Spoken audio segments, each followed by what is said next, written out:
अच्छा, लाओ लाओ, और ऐसे कुर्ते में रख देते हैं।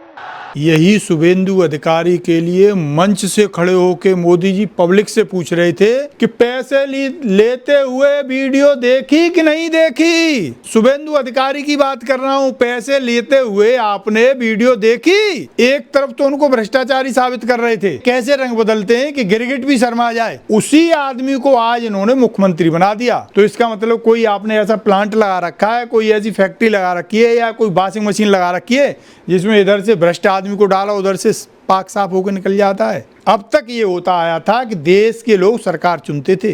अब की बार इस सरकार ने ऐसा कर दिया कि सरकार ने ही लोगों को चुन लिया कि आप वोट दोगे कि नहीं दोगे। अच्छा, आप हमें वोट नहीं दोगे तो हम तुम्हारा वोट काट देते हैं। तो ये तो जबरदस्ती का चुनाव हुआ है। आप 27 लाख वोट काट दे रहे हैं और टोटल आप 35 लाख वोट से जीते हैं। तो इसका मतलब आपने ये फरेब पहले से ही डिजाइन कर लिया था कि भाई इतने वोट काट दो, इस तरीके से कर दो, इलेक्शन मैनेज हो जाएगा। बंगाल में जबरदस्ती इस चुनाव आयोग ने जबरदस्ती बीजेपी की सरकार बनवाई है। नहीं ऐसी क्या वजह थी? पिछले लोकसभा चुनाव में 3.5 लाख अर्धसैनिक बल पूरे देश का चुनाव कराने में लगे थे, और उसके बाद 2.5 लाख अर्धसैनिक बल आपने एक प्रदेश में भेज दिया। एनआईए पहुंची है। अरे एनआईए पहुंची है, सीबीआई पहुंची है, ऐसी कोई केंद्रीय एजेंसी नहीं रही जो न पहुंची हो। तो तभी तो मैं कह रहा हूं ये चुनाव हुआ नहीं है, ये चुनाव अपने आप कर लिया है इन्होंने, अपना मुख्यमंत्री अपने आप तय कर लिया है इन्होंने। ये नफरत का माहौल तो इन्होंने इसलिए बनाया था कि मेरे आप जैसे लोग इनसे सवाल न करें, हल्ला गुल्ला काट दो। भारतीय जनता पार्टी ये परजीवी लोग हैं। ये कहते किसान आंदोलन में कह रहे थे कि कुछ लोग यहाँ जो है आंदोलन जीवी हैं। तो आप इनकी इसी से अंदाजा लगाइए कि ये ममता जी की पीठ पे सवार होके बंगाल गए थे। अब ममता जी को डुबो दिया और खुद जो है चढ़ गए ऊपर मंच पर। तो ये बड़े कलाकार लोग हैं, ये बड़े तेज लोग हैं, ये बड़े साथिर लोग हैं, ये बकसते किसी को नहीं है। तो ये ममता जी ने जो आज से जो 98 में गलती करी थी ना, ये उसका परिणाम उन्हें अब मिला है देखने के लिए। तो आप ये मान लीजिए ये बड़े सातिर लोग हैं, किसी को नहीं बकसते ये।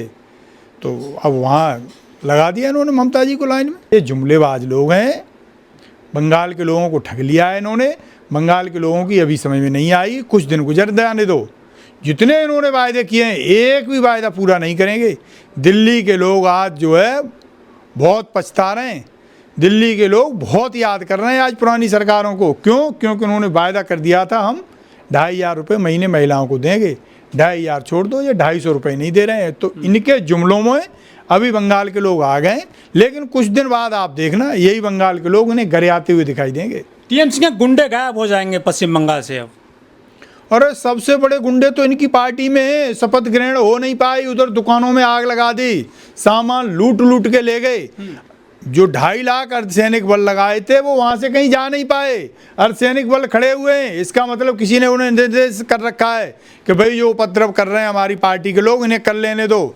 तो सबसे बड़े गुंडे तो इनकी पार्टी में खुलेआम वहाँ आग लगाई है दुकानों को, खुलेआम वहाँ लूटपाट करी है, और आप आरोप लगा रहे हैं टीएमसी पे। ये तो बिल्कुल सरासर। शुभेंदु अधिकारी के पीए की हत्या कर दी गोली मारकर सर खुलेआम, चुनाव पर रिजल्ट आते ही। ये कौन लोग हैं? सरकार तो वहाँ चल रही थी उस दरमियान तक ममता दीदी की। ये हत्या हो गई है, हत्या कराई गई है, बहुत अंतर होता है इसमें, आप समझ लीजिए। इससे पहले इनके 3 और पीए मारे जा चुके हैं। तो ये इसमें झोल है कुछ। जिस व्यक्ति का जो पीए होता है सारी कमजोरियां उसको पता रहती हैं। तो मुझे तो ये शक है कि वो हत्या हुई नहीं है, वो हत्या करवाई गई है जानबूझ के। शपथ ग्रहण से पहले ही करवा दी गई है। अरे भाई ऐसी क्या आफत आ गई थी? ऐसा कौन सा वो अंतर्राष्ट्रीय स्तर का वो उसके लिए कोई आतंकवादी गिरोह आया होगा? तो ये आप मान लीजिए वो हत्या हुई नहीं है, वो हत्या करवाई गई है और जानबूझ के कराई गई है। क्योंकि बहुत सारी बातें होती हैं जो पीए को पता होती हैं, तो वो बातें कहीं अब पब्लिक डोमेन में ना आ जाएं, इसलिए जानबूझ के उस व्यक्ति की हत्या कराई गई है। लेकिन वहाँ योगी जी गए, योगी जी उत्तर प्रदेश से कहने लगे मैं आपको आज़ादी दिलवाऊंगा, आप मुझे खून दो, वोट दो। ये नारा वैसे तो था सुभाष चंद्र बोस जी का, लेकिन नया नारा घड़ दिया है योगी जी ने बंगाल में जाकर। वो आज़ादी दिला दी है बंगालियों को अब योगी जी ने। यदि नफरत की कोई देश में राजनीति कर रहा है तो मोदी और अमित शाह जी के बाद तीसरे नंबर पर योगी जी आते हैं। इनकी भाषा हमेशा एक मुख्यमंत्री की भाषा नहीं होती। जो सड़क छाप गुंडे मवाली होते हैं ना, वो वाली भाषा बोलते हैं ये। तो ये संविधान को मानने वाले लोग नहीं हैं। ये लोग केवल और केवल इस बात पे लगे रहते हैं कि किसी तरीके से घुमा फिरा के लोगों के दिलो दिमाग में हिंदू मुस्लिम करते रहो, जिससे वो पढ़ाई की बात न करें, जिससे वो दवाई की बात न करें, जिससे वो शिक्षा की बात न करें, वो अपने हित की बात न करें, वो अपने मिनिमम वेज की बात न करें। तो ये जानबूझ के योगी जी इस तरीके का प्रपंच रचते रहते हैं कि बस लोगों का ध्यान भटका के रखो, खुद सरकार चलाते रहो, लेकिन लोग जो है आपकी सरकार की तरफ देखने लगे, ये देख न पाए कि क्या कर रही है सरकार। इसलिए जानबूझ के इस तरीके की भाषा योगी जी बोलते हैं। और एक और बात देखिए आप, उन्होंने कपड़े धारण कर रखे हैं गेरुए। जो व्यक्ति हमारे यहाँ गेरुए कपड़े धारण कर लेता है, मठ और गाय गंगा संभाल रहे हैं, वो सरकार भी संभाल रहे हैं। इतनी बड़ी जिम्मेवारी होने के बाद तो इतना शालीन हो जाना चाहिए व्यक्ति को, इतना शालीन हो जाना चाहिए कि शालीनता उसकी हर लफ्ज में छलके, हर लफ्ज में दिखाई दे। लेकिन नहीं साहब, इनकी भाषा में तो हर जगह बिल्कुल जो छठे छठाए गुंडे होते हैं वो वाली भाषा बोलते हैं ये। हमारे यहाँ जो संत का पद है ना, वो जाति से ऊपर होता है। वो जो राजा होता है, राजा से भी ऊपर संत का पद माना गया है। तो ये तो फर्जी योगी जी हैं, ये इन्होंने अपना टाइटल लगा लिया है। प्रदेश के लोगों को समझना आना चाहिए, यदि ये संत होते तो इन्हें तो राजनीति में आना ही नहीं चाहिए था भाई। संत राजनीति छोड़ के लोग संत बने, राजगद्दी छोड़ के लोग संत बने। तो संत, हमारे यहाँ जो परंपरा रही है, संत परंपरा में ये माना गया है कि हम राजा से भी ऊपर हैं। लेकिन ये नहीं, ये आप समझिए, ये संत के भेष में छिपे हुए बड़े ढोंगी टाइप के लोग। योगी जी की डिमांड बढ़ गई है सर देश में, चाहे बंगाल हो, उत्तर प्रदेश हो, चाहे असम हो। कह रहे हैं योगी मॉडल चाहिए पूरे देश में, लोग कह रहे हैं, हिंदू स्पेशली। इस तरीके का नैरेटिव बीजेपी गढ़ती है और आप जैसे भाई उसको आगे ले जाते हो। लोग नहीं चाहते, ये बुद्ध का देश रहा है, लोग यहाँ शांति चाहते हैं, लोग यहाँ अमन से रहना चाहते हैं। कभी भी हमारे यहाँ जो है इतने आक्रमण करने वाले आए, इतने वो आए, लेकिन जब वो यहाँ आ गए और रहने लगे तो उनको भी हमने परिवर्तित कर दिया, उनके भी हृदय हमने जीत लिए। ये तो जानबूझ के इस तरीके का नैरेटिव गढ़ाया जाता है कि किसी तरीके से लोगों के दिमाग में ये डाल दो कि तुम हिंदू हो, मुसलमान तुम्हारे खिलाफ हैं। ये ज़बरदस्ती बीजेपी नैरेटिव सेट कर रही है। देश की आम जनता अपने बच्चों को पढ़ाना लिखाना चाह रही है, अपने हेल्थ का ध्यान रखना चाह रही है।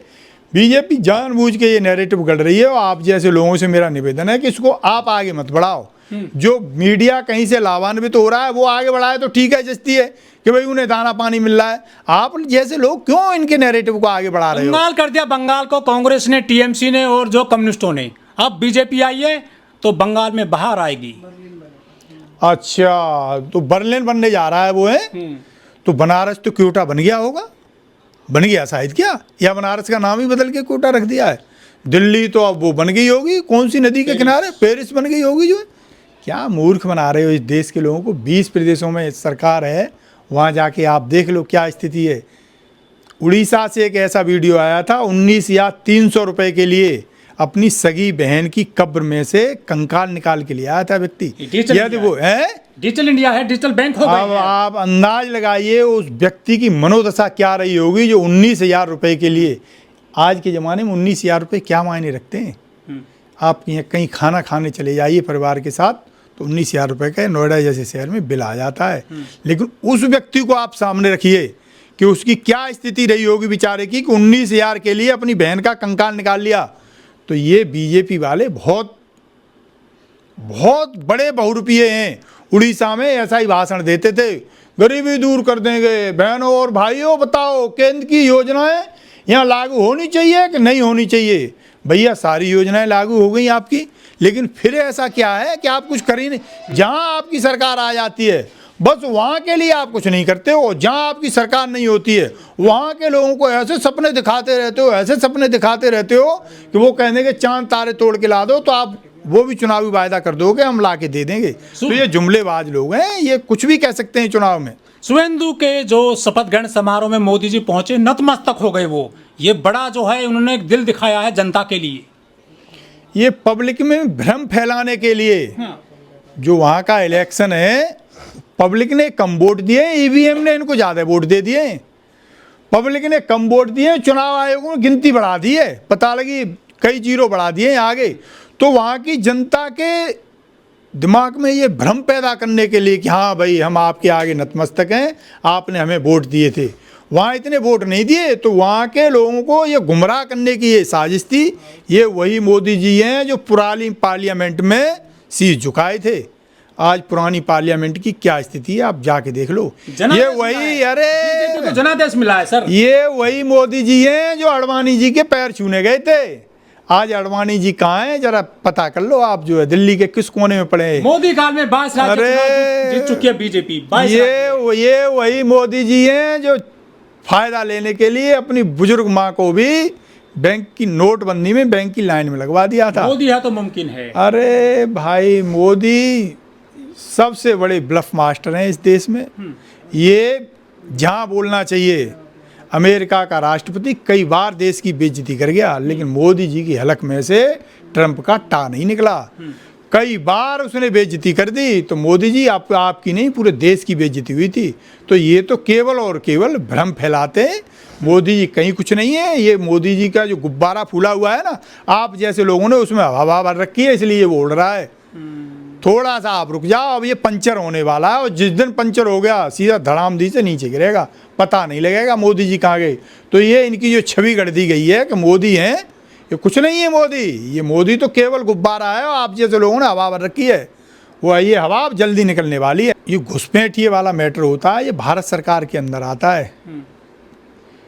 2014 में सरकार आ गई है, 26 हो गई, 12 साल हो गए। क्या कर रही हो साहब आप? क्या आप कर रहे हो? क्या आपका वो मंत्री कर रहा है? क्या आपका रक्षा मंत्री कर रहा है? और क्या आपका गृह मंत्री कर रहा है कि वहाँ घुसपैठिए हैं, आप मार रहे हो? इसका मतलब आपका जो मंत्री है वो काबिल नहीं है, वो घुसपैठ रोक नहीं पा रहा है, तो उससे आपको इस्तीफा लेना चाहिए था। बिहार के इलेक्शन में आपने यही हल्ला काटा कि ये तो भाई उनको वोट बचाना चाह रहे हैं, इनको ये करना चाह रहे हैं। तो पहले बिहार में घुसपैठिए थे, उससे पहले दिल्ली में चुनाव था, तो दिल्ली में पता नहीं रोहिंग्या आ गए थे, वो आ गए थे। आज तक इन्होंने ये दिल्ली में बता के नहीं दिया कि कितने रोहिंग्या हमने यहाँ पकड़ लिए, कितने रोहिंग्या हमने वापस भेज दिए, और क्या वही घुसपैठिए वहाँ चले गए थे। वो सबके वोट कटवा दिए हैं इस बार जो है ज्ञानेश कुमार जी ने। अब साफ सुथरा चुनाव हुआ है, लोग ऐसा कह रहे हैं, और जो फर्जी वोट थे सब वो SIR के तहत ख़त्म कर दिए गए हैं। ये चुनाव जो है, आप उल्टा इसका अर्थ लगाइए, चुनाव जो है हुआ नहीं है, चुनाव कराया गया है। जितने वोट से बीजेपी जीती है उससे ज़्यादा वोट वहाँ काट दिए गए। जबकि जिन लोगों ने ये वोटिंग राइट दिया था, तो उनका ये मत था कि हमारे यहाँ गरीब से गरीब व्यक्ति हो, पिछड़े से पिछड़ा व्यक्ति हो, चाहे कितना ही दूर दराज का व्यक्ति हो, लेकिन उसके भी वोट की वही पावर होगी जो राष्ट्रपति के वोट की पावर होगी। यहाँ किसी राष्ट्रपति का वोट नहीं काटा गया है। यहाँ गांव के जो गरीब व्यक्ति हैं, जो दबे कुचले लोग हैं, ये उनके वोट काट लिए गए जबरदस्ती। जो ये केंद्रीय चुनाव आयोग जिसको हम केंचुआ कहते हैं, ये उसकी मेहरबानी पे चुनाव हुआ है। नहीं तो आप हुई है बंगाल में, अरे हुई नहीं है, वो दिखाई भी दे रही है। एक तो बेईमानी वो होती है जो पता नहीं लगती, अंदर ही अंदर हो जाए, आपको मुझे पता नहीं, आपको पता नहीं क्या हो गया, लेकिन ये तो दिखाई दे रही है भाई। नहीं आप ये मानिए, आप ये कह रहे हो कि लोगों के नाम में त्रुटि थी इसलिए हमने 27 लाख वोट काट दिए। अरे लोगों के नाम की त्रुटि तो भाई बाद में भी ठीक करी जा सकती थी, उन्हें ये वोट तो डाल लेने देते आप। वो देश के लोग देश छोड़ के कहीं बाहर नहीं जा रहे थे, आपने उनका वोट ही ख़त्म कर दिया भाई। ये तो बहुत बड़ा ब्लंडर है। आप उन्हें वोट डालने देते, फिर तय करते कि आप हमारे यहाँ के नागरिक हैं कि नहीं है, उसके बाद उनके वोट काटते। लेकिन नहीं, बिना नागरिकता तय किए हुए आपने गरीब लोगों के 27 लाख वोट काट लिए। तो ये सरकार तो आप ये मान के चलिए केंद्रीय चुनाव आयोग ने जबरदस्ती इसको बनवाया है। यदि बेईमानी हुई है पश्चिम बंगाल में, तो आप चुनाव क्यों लड़े? विपक्ष ने बहिष्कार क्यों नहीं किया फिर इस चुनाव का? ये चाह रहे हैं कि विपक्ष चुनाव नहीं लड़े, ये तो इसी बात के लिए तैयार घूम रहे हैं कि कब आप मने कर दो। ये जबरदस्ती हम अड़े हैं कि ये डेमोक्रेसी हमें खैरात में नहीं मिली है। इसके लिए हमारे पूर्वजों ने लाठी खाए, डंडे खाए, फांसी के फंदे की हंसी चूम लिए। किसी RSS वाले ने अपना एक नाखून नहीं कटवाया। तो डेमोक्रेसी को इनके मंसूबे पूरे नहीं होने देंगे और ऐसे ख़त्म भी नहीं होने देंगे। ये तो चाह रहे हैं कि हम बहिष्कार कर दें, और जैसे ही हम बहिष्कार करेंगे ये देश में राजशाही ले आएंगे। पूरे देश में भगवा लहरा गया है सर, आप तो बचे ही नहीं कहीं भी कांग्रेस वाले उस हिसाब से कैसे पार पाएंगे आप बीजेपी से? इन्हें 38% लोगों ने वोट दे के दिल्ली भेजा है। इनके खिलाफ जो है 62% लोग आज भी हैं। तो ये ऐसी बातें मत कहिए जहाँ ये भगवा फहराने की बात कह दे रहे हो। तो जहाँ जिस प्रदेश में इनकी सरकार है, सरकारी पैसे से, सरकारी संसाधन से, मध्य प्रदेश में गया था मैं, तो वहाँ एक गांव में चला गया, एसटी का गांव था, वो बहुत भारी संख्या में वहाँ आदिवासी थे। हम लोगों ने पूछ लिया, बोले साहब ये गाड़ी आई थी एक, उसमें सबके घर पे A to Z झंडे लगा दिए। कुछ लोगों ने मने करी तो उनसे ये कह दिया गया भाई राशन कार्ड तुम्हारा कट जाएगा, राशन कार्ड तुम्हारा खत्म हो जाएगा। वोट कट रहा है। हाँ, तो देखिए वहाँ तो भय दिखाया था उन्हें राशन कार्ड का और झंडे टांग दिए। अब बाहर से कोई मेरे जैसा व्यक्ति जाएगा वो तो यही अंदाज लगा लेगा कि भाई यहाँ तो भगवा फहरा रहा है, यहाँ तो सिर्फ ये तो जो है डंका बज रहा है, इनका तो हर हो रही है। लेकिन ये मशीनरी का दुरुपयोग कर रहे हैं, ज़बरदस्ती लोगों के घर पे वहाँ झंडे टंगवा दिए थे। गांव में पहले चोरी होती थी तो भैंस खोल के चोर ले जाते थे इस साइड, दूसरी तरफ 2 आदमी अपने लगा देते थे, वो चिल्लाते थे चोर चोर चोर, पता लगी भैंस चली गई पूरब में और वो दौड़ा लिए पूरे गांव को पश्चिम में। तो ये इस तरीके की राजनीति बीजेपी कर रही है। ये जानबूझ के ऐसा माहौल बना देती है कि इसकी चोरी न पकड़ी जाए।